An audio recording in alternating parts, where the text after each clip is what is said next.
Hi friends, మనకి తెలంగాణకు సంబంధించి హైకోర్టు రిక్రూట్మెంట్ రిలీజ్ చేసింది జిల్లాల్లో ఉండే ఖాళీలను భర్తీ చేయడం కోసం.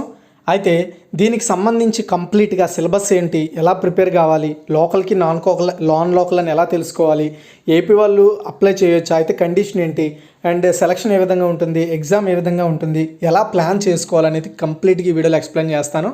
ఆల్రెడీ నోటిఫికేషన్ గురించి నేను వీడియో చేశాను, 10,000 మంది దగ్గరికి చూశారు. ఎవరైనా చూడకపోతే ఒకసారి వెళ్ళి చూసి ఏ విధంగా మీ ప్రిపరేషన్ ప్లాన్ సిలబస్ ఎలా ఉంటుంది ఏంటనేది తెలుసుకోవడానికి కోసం ఈ వీడియో అయితే చూడండి.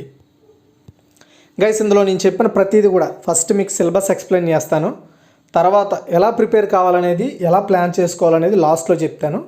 అండ్ సిలబస్ రిజర్వేషన్ ఏ విధంగా ఉంది, అసలు లోకల్ నాన్ లోకల్ అనేది ఏ విధంగా తెలుస్తుంది, అండ్ ఏపీ వాళ్ళు దీనికి అప్లై చేసుకోవడానికి ఉన్న కండిషన్ ఏంటి అనేది మీకు క్లారిటీకి వీడియోలో ఎక్స్ప్లెయిన్. ఫ్రెండ్స్, ఇండియాలోని the largest learning platform and academy. ఎవరైతే APSC, TSPSC and SI constable ఉద్యోగాలకు 2 తెలుగు రాష్ట్రాల్లో ప్రిపేర్ అవుతున్నారో వాళ్ళ కోసం అద్భుతమైన పర్టికులర్ క్లాసెస్, బ్యాచ్ కోర్సులు ప్రొవైడ్ చేస్తున్నారు. వీళ్ళు వచ్చేసి ఏపీఎస్సీ అండ్ టీఎస్పీఎస్సీకి సంబంధించి క్రాష్ కోర్స్ అయితే ప్రొవైడ్ చేస్తున్నారు. Endowment and executive officer, junior assistant ఎగ్జామ్స్కి సంబంధించి మొత్తం 3 ఎడ్యుకేటర్ల ద్వారా March 9th నుండి ఈ బ్యాచ్ అయితే స్టార్ట్ కాబోతుంది. దీనికి సంబంధించిన లింక్ డిస్క్రిప్షన్లో ఉంటుంది. అదేవిధంగా గ్రూప్ 2 ఫ్రీకి సంబంధించి ఫ్రీ మాక్ టెస్ట్ అయితే కండక్ట్ చేయబోతున్నారండి. ఇది వచ్చేసి మనకు 150 నిమిషాలు. ఇది ఒక ఫ్రీ స్కాలర్షిప్ టెస్ట్, 150 ప్రశ్నలు ఉంటాయి. ఇందులో ఎవరైతే ర్యాంక్ 1 నుండి ర్యాంక్ వరకు పర్సంటేజ్ ర్యాంక్ అయితే సంపాదిస్తారో వాళ్ళకి పర్సంటేజ్ వైడ్గా, సో మంత్స్ వైడ్గా సబ్స్క్రిప్షన్ అయితే ప్రొవైడ్ చేస్తారనమాట. మీకు స్కాలర్షిప్ ప్రొవైడ్ చేస్తారు. అందులో March 12 అయితే స్టార్ట్ అవబోతుంది 2 PM ఈ టెస్ట్.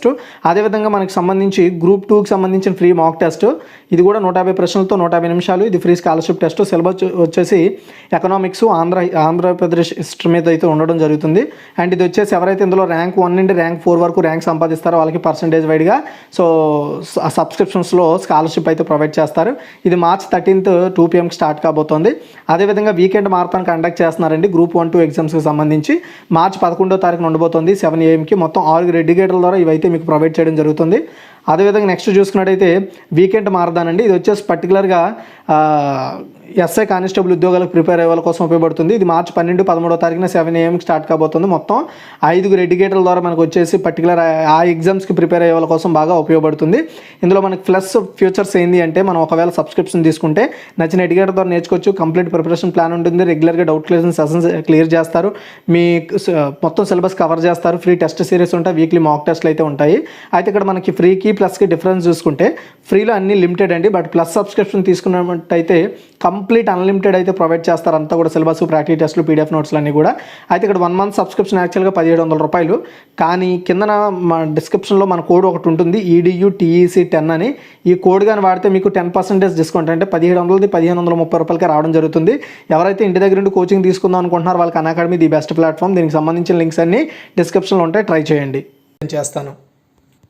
ఫ్రెండ్స్, మనకి రిజర్వేషన్లో ఇక్కడ మీరు బాగా గమనించినట్టయితే, so the post in the district judiciary, అంటే ఏ జ్యుడిషియరీ డిస్ట్రిక్ట్లో పోస్ట్ ఉందో ఆ డిస్ట్రిక్ట్ క్యాడర్ పోస్టులకు సంబంధించి ఆ డిస్ట్రిక్ట్లో ఉన్న వాళ్ళకి 95% అయితే రిజర్వేషన్ ఉంటుందని చెప్తున్నారు. 95 ఇక్కడ చెప్తున్నారు చూడండి. ఇందులో ఇంకొక 5 ఉంటుంది కదా 100లో, అది ఓపెన్కి వదిలేస్తాడనమాట. ఓపెన్ ఎవరైనా సరే అప్లై చేసుకోవచ్చు. ఆ ఓపెన్లో అంటే 100 పోస్టులు ఉన్నాయనుకోండి ఆ జిల్లాలో, అందులో 95% పోస్టులు లోకల్ వాళ్ళకి ఇస్తారు. 95 పోస్టులు లోకల్ వాళ్ళకి ఇస్తే మిగతా 5 పోస్టులు నాన్ లోకల్ వాళ్ళు, ఓపెన్ కేటగిరీలో ఎవరైనా పోటీ చేయొచ్చు. ఆ ఓపెన్లో తెలంగాణలో ఉండే తెలంగాణ వాళ్ళే పోటీ చేయొచ్చు, లేదా ఏపీ వాళ్ళు కూడా ఆ 5%లో పోటీ చేయొచ్చు. అర్థమవుతుందా? ఈ 5%లో టీఎస్ అంటే తెలంగాణ అండ్ ఏపీ, ఈ ఇద్దరు క్యాండిడేట్లు దీనికి పోటీ చేయొచ్చు. ఈ 5%లో మాత్రమే ఏపీ వాళ్ళు పోటీ చేయాలి. మిగతా 95% మీకు సంబంధం లేదు. అది వాళ్ళు పక్కాగా చెప్పేశారు, లోకల్ క్యాండిడేట్కి ఇస్తామని. ఓపెన్లో 5% మాత్రమే ఏపీ వాళ్ళకి అవకాశం ఉంది. ఆ 5లో మళ్ళీ తెలంగాణ వాళ్ళు కూడా వేరొక జిల్లా వాళ్ళు పోటీ చేయొచ్చు. ఓకే, అక్కడ కూడా కాంపిటీషన్ ఉండొచ్చు. ఓకే, అది మీ సత్తా మీద డిపెండ్ అయి ఉంటుంది, మీరు గెయిన్ చేసే మార్క్స్ మీద డిపెండ్ అయి ఉంటుంది. ఆ 5% గుర్తుపెట్టుకోండి. ఏపీ వాళ్ళకి 5% అవకాశం ఉందండి ఓపెన్ కేటగిరీలో. అయితే ఈ 5%లో కూడా ఏపీలో ఉండే వేరే జిల్లాల వాళ్ళు పోటీ పడవచ్చు. ఎందుకంటే ఆ జ్యుడిషియరీ డిస్ట్రిక్ట్లో ఎవరైతే ఉంటారో వాళ్ళకి 95% అయితే రిజర్వేషన్ అయితే ఉంటుందని క్లారిటీగా చెప్పేశారు కాబట్టి. ఓకే, గుర్తుపెట్టుకోండి. ఇది ఇక్కడ చెప్పాడు చూడండి. అసలు లోకల్ స్టేటస్ ఎలా వస్తుందో ఒక అప్లికెంట్కి, ఫర్ ఎగ్జాంపుల్ లోకల్ క్యాండిడేట్ అని ఎలా డిటర్మైన్ చేయొచ్చు అనేది ఇక్కడ క్లారిటీగా ఇచ్చాడు చూడండి. సో రెగ్యులర్ స్టూడెంట్స్ ఎవరైనా ఉంటే వాళ్ళు 7th to 10th వరకు ఒకే ఒక్క డిస్ట్రిక్ట్లో కానీ చదివి ఉంటే వాళ్ళని లోకల్ క్యాండిడేట్ అంటారండి.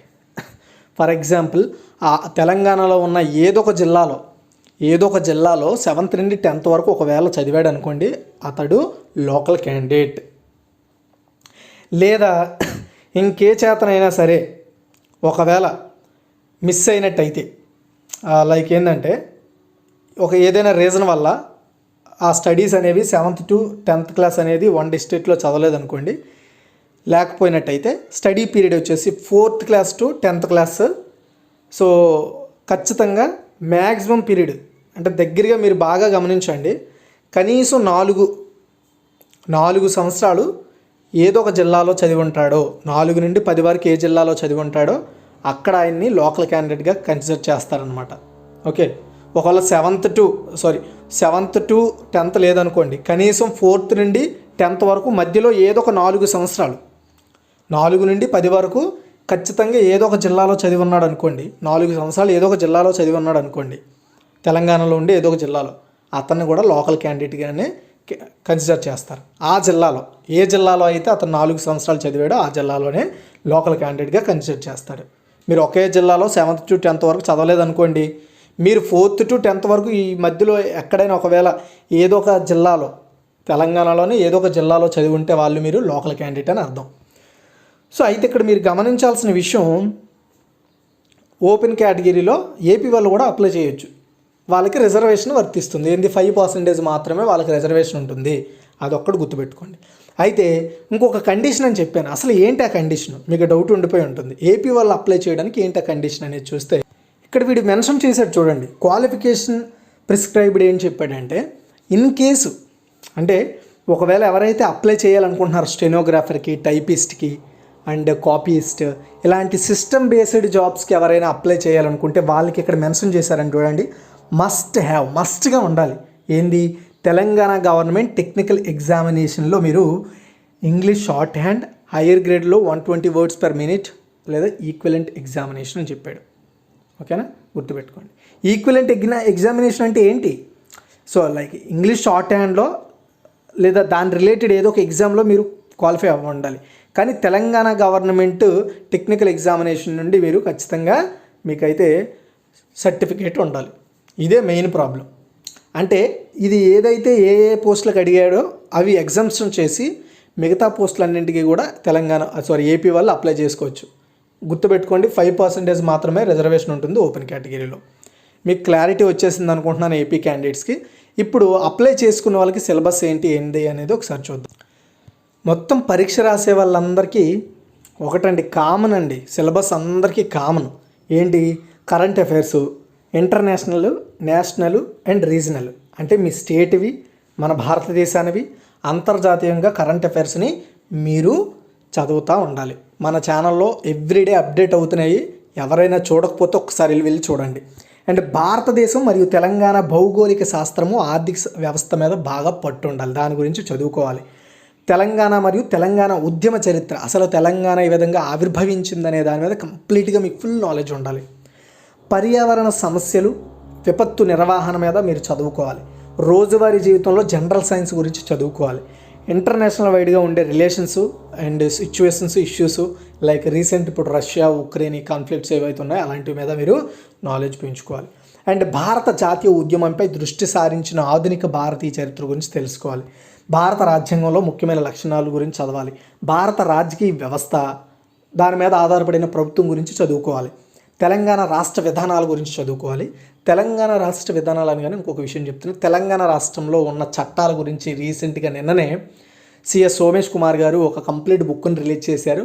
దాని గురించి నేను మార్నింగ్ పేపర్ అనాలిసిస్లో చెప్పాను, ఒకసారి అక్కడికి వెళ్ళి చూడండి. తెలంగాణలో ఉండే ఏ పర్టికులర్ చట్టాలు ఏంటనేవి ఆ బుక్లో పూర్తిగా, ఆ చట్టాలు దేనికి ఉపయోగపడతాయి, ఏం చేస్తే ఏం అధికారాలు ఉంటాయి అనేది క్లారిటీగా అందులో పొందుపరిచారంట. ఆ బుక్ని రిలీజ్ చేశారు. ఆ బుక్ని ఎలా డౌన్లోడ్ చేసుకోవాలో చెప్పాను.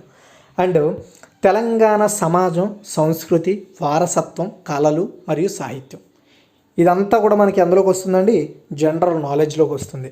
అయితే తర్వాత నెక్స్ట్ ఉండేది వచ్చేసి ఇంగ్లీష్ అండి.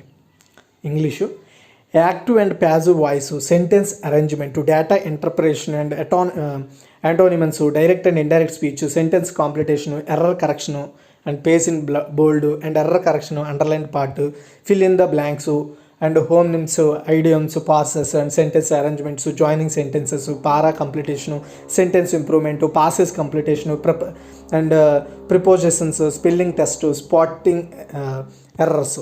ఇది మొత్తం సిలబస్. ఇది అన్ని పోస్టులకి ఇదే సిలబస్. అయితే టెస్ట్ ఎలా ఉంటుంది? స్టెనోగ్రాఫర్కి గ్రేడ్ 3, టైపిస్ట్కి, కాపీస్ట్కి చూసుకుంటే general knowledge common and common English common 25 marks ఉంటాయి. 60 minutes టైం ఇస్తాడు. సో ఇది 50 మార్క్స్కి. యాక్చువల్గా మొత్తం అంతా 100 మార్క్స్ కదా. ఇందులో స్టెనోగ్రాఫర్కి స్కిల్ టెస్ట్ చేస్తాడు 30 మార్కులకి. అండ్ వివా వాయిస్ ఉంటుంది, లైక్ ఇంటర్వ్యూ టైప్లో ఒకటి ఉంటుంది, అది ఏంటంటే 20 మార్క్స్ ఉంటుంది. మొత్తం 100 మార్క్స్. అదేవిధంగా junior assistant, field assistant, examiner and record assistant, professor, సర్వర్కి వీళ్ళకి స్కిల్ టెస్ట్ ఉండదు. చూడండి, ఇప్పుడు నేను చెప్పిన ఈ పోస్టులకు మాత్రం ఖచ్చితంగా మీరు సర్టిఫికేట్ ఉండాలండి షార్ట్ హ్యాండ్లో. కాబట్టి ఈ సర్టిఫికేట్ తెలంగాణ టెక్నికల్ ఎడ్యుకేషన్ ఉండాలని చెప్తున్నారు. తెలంగాణ టెక్నికల్ ఎడ్యుకేషన్ బోర్డు నుండి సర్టిఫికేట్ ఉండాలని చెప్తున్నారు. ఖచ్చితంగా ఇవి ఏపీ వాళ్ళు అప్లై చేసుకోవడానికి కుదరదు. ఇంకా మీరు అప్లై చేసుకోవాల్సింది వచ్చేసి junior assistant, field assistant, examiner, record assistant, process server. ఇది జనరల్ నాలెడ్జ్ కామన్ 40 ప్రశ్నలు, 40 మార్కులు. సాధారణ ఇంగ్లీష్, కామన్ ఇంగ్లీష్ వచ్చేసి 40 క్వశ్చన్స్, 40 మార్క్స్. అండ్ ఇంటర్వ్యూ లేదా వివా వాయిస్ ఉంటుంది, వైవా వాయిస్. ఇది వచ్చేసి 20 మార్క్స్ అండి. మొత్తం ఓవరాల్గా 90 minutes వచ్చేసి మనకి దీనికి సంబంధించి టెస్ట్ ఉంటుంది. వేటికి? ఓన్లీ జనరల్ నాలెడ్జ్కి, ఇంగ్లీష్కి. ఓకే, దీనికి మాత్రమే ఉంటుంది, గుర్తుపెట్టుకోవాలి. ఇది అయితే ఇక్కడ మీరు ఒక విషయం గుర్తుపెట్టుకోండి. నేను ఎప్పటి నుండో చెప్తూ వస్తున్నాను, మీరు ఏదో ఒక ఎగ్జామ్ వచ్చింది రెడీగా ఉందాం అని కాకుండా, ఒకవేళ నిజంగా మీరు సీరియస్గా ఏదో ఒక ప్రభుత్వ ఉద్యోగం గురించి ప్రిపేర్ అవుతున్న వాళ్ళు అయితే మీరు ముందు నుండి కరెంట్ అఫైర్స్ లేదా ఆల్ ఓవర్ ఇండియాలో, స్టేట్లో, సెంట్రల్, ఇంటర్నేషనల్లో ఏం జరుగుతుంది అనేది తెలుసుకోవాలంటే కరెంట్ అఫైర్స్ ఫాలో అవ్వాలి. ఎప్పటికప్పుడు అప్డేట్గా ఉండాలండి. ఎప్పటికప్పుడు అప్డేట్ ఉంటే ఏమవుతుందంటే, ఫర్ ఎగ్జాంపుల్ ఏదో ఒక సిలబస్ మారిందనుకోండి చిన్నది, ఆ మారినప్పుడు మళ్ళీ మీరు దాని మీద ఎక్కువ టైం కేటాయించవచ్చు అనమాట. కరెంట్ అఫైర్స్ ఆల్రెడీ మీరు డైలీ అప్డేట్ అవుతారు కాబట్టి దానికి టైం ఎక్కువ కేటాయించాల్సిన అవసరం ఉండదు. అయితే మీరు ఏదైనా ఒకటి చదవాలనుకున్నప్పుడే దాని గురించి పూర్తిగా చదవండి. సగం సగం చదివేసి ఎగ్జామ్కి ప్రిపేర్ కాకండి. ఎందుకంటే ఇది ఈ ఎగ్జామ్ పోయినా సరే నెక్స్ట్ ఎగ్జామ్కి మళ్ళీ మీరు ఆ సబ్జెక్ట్ను ముట్టుకోవాల్సిన అవసరం ఉండకూడదు. ముట్టుకోవాలి, ఎందుకంటే జస్ట్ అలా రివిజన్ చేసుకోవడానికి. అంతేగాని మళ్ళీ నేర్చుకోవాలని ఎప్పుడు కూడా బుక్ తీయకండి. రెండోసారి మీరు నేర్చుకున్నప్పుడే ప్రప్రథమంగా పర్ఫెక్ట్గా నేర్చుకోండి. ఏదైనా సరే, అది ఏ సబ్జెక్ట్ అయినా సరే, మళ్ళీ దాన్ని చదవడానికి టైం కేటాయించకండి. మళ్ళీ అదే మీ టైంని వేస్ట్ చేస్తుంది. మీరు రివిజన్ పెంచుకోండి, కొత్త విషయాల మీద అవగాహన పెంచుకోండి. మీకు తెలియనివి ఏమైనా ఉంటే వాటి మీద స్టడీ చేయండి. జనరల్ ఇంగ్లీష్ కోసం నేను ఇచ్చే అందరికీ సజెషన్ ఏంటి అంటే, ఇప్పుడు ఈ ఎగ్జామ్ అని కాకుండా మీరు ఇంకే ఇతర ఎగ్జామ్స్కైనా రెడీగా ఉండాలంటే మీరు ఇంగ్లీష్ మీద పట్టు సాధించాలి. అయితే ఒకటి గుర్తుపెట్టుకోండి. So active and passive voices, sentence arrangement, ఇవన్నీ మీరు ఇంపార్టెంట్ క్వశ్చన్లను, ఇంపార్టెంట్ ఆబ్జెక్ట్స్ అనే చదవకండి. మీరు పూర్తిగా ఇంగ్లీష్ నేర్చుకునే వాళ్ళు. ఇప్పుడు మనం తెలుగు గురించి రాయమంటే ఎలా రాస్తాం? ఎందుకంటే మనకు తెలుగు వచ్చు, చిన్నప్పటి నుండి నేర్చుకున్నాం. ఇవే అరేంజ్మెంట్స్, ఇవే సిలబస్ని ఇంగ్లీష్ వాడిని చేయమంటే ఈజీగా చేయగలుగుతాడు. ఎందుకంటే వాడు చిన్నప్పటి నుండి ఇవన్నీ నేర్చుకొచ్చాడు. అప్పుడు దాని అర్థం ఏంటి? మీరు కూడా ఇంగ్లీష్ని నేర్చుకోవాలండి.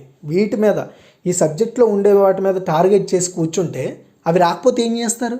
అదే ఒకవేళ దీని మీద పూర్తి సబ్జెక్ట్ నేర్చుకుంటే వాడు ఎలా ఇచ్చినా అటెండ్ చేయగలుగుతారు. ఎందుకంటే మీకు పూర్తి అవగాహన ఉంది ఇంగ్లీష్ మీద. మీకు ఇంగ్లీష్ మాట్లాడడం రావాలి, ఇంగ్లీష్ మీద కమ్యూనికేషన్ స్కిల్స్ పెంచుకోవాలి. అప్పుడు ఇవన్నీ ఈజీ అయిపోతాయి. ఈ ఎగ్జామ్ పోయింది అనుకోండి, ఫర్ ఎగ్జాంపుల్ నెక్స్ట్ ఎగ్జామ్స్లో ఈజీగా అటెంప్ట్ చేయగలుగుతారు.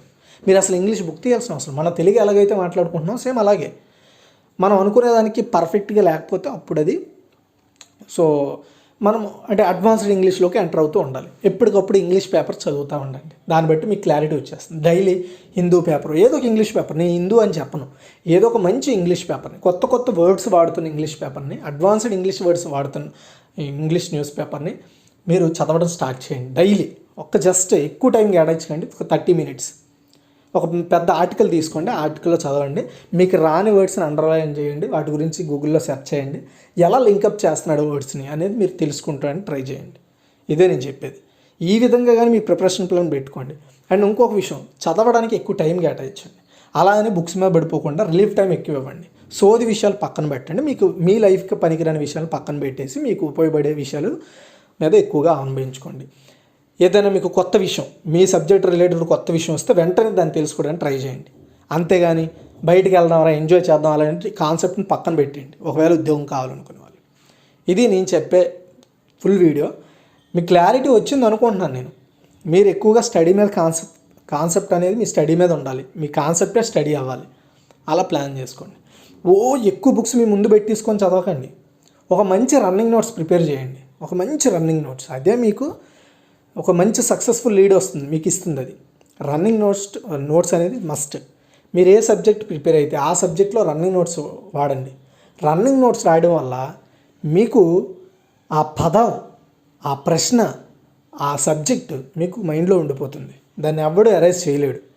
ప్రతి సబ్జెక్ట్కి రన్నింగ్ నోట్స్ పెట్టండి. లేదా ఒకే నోట్స్లో 3-4 పేపర్లో, లేదంటే ఒక 100 పేపర్లో ఒకదానికి పెట్టి 100 పేపర్లో ఒకదానికి పెట్టి వెనక నుండి ముందు నుండి వెనక నుండి దేనికైతే దానికి ఒక 3-4 నోట్స్లు కొనుక్కొని దాన్ని 6-8 సబ్జెక్టులు వాడుకోవడానికి ట్రై చేయండి. ఓకేనా? సో అది. అండ్ ఎప్పటికప్పటికి మాక్ టెస్టులు రాయండి. మాక్ టెస్టులు మాత్రం మిస్ చేయకండి. అది కరెంట్ అఫైర్స్ కావచ్చు, తెలంగాణ గురించి కావచ్చు, భారతదేశం గురించి కావచ్చు, తెలంగాణకు సంబంధించిన ఉద్యమం గురించి కావచ్చు, దేని గురించి అయినా మాక్ టెస్టులు మస్ట్గా రాస్తూ ఉండండి. మాక్ టెస్టులు మీరు ఎన్ని ఎక్కువగా రాయగలిగితే, మీ సబ్జెక్ట్ రిలేటెడ్, మీ సిలబస్ రిలేటెడ్ ఎన్ని మాక్ టెస్టులు రాయగలిగితే మీరు అంత ఈజీగా ఎగ్జామ్కి సిద్ధం అయిపోయినట్టే. ఈ టిప్స్ ట్రై చేయండి, మీకు ఖచ్చితంగా యూజ్ అవుతాయి.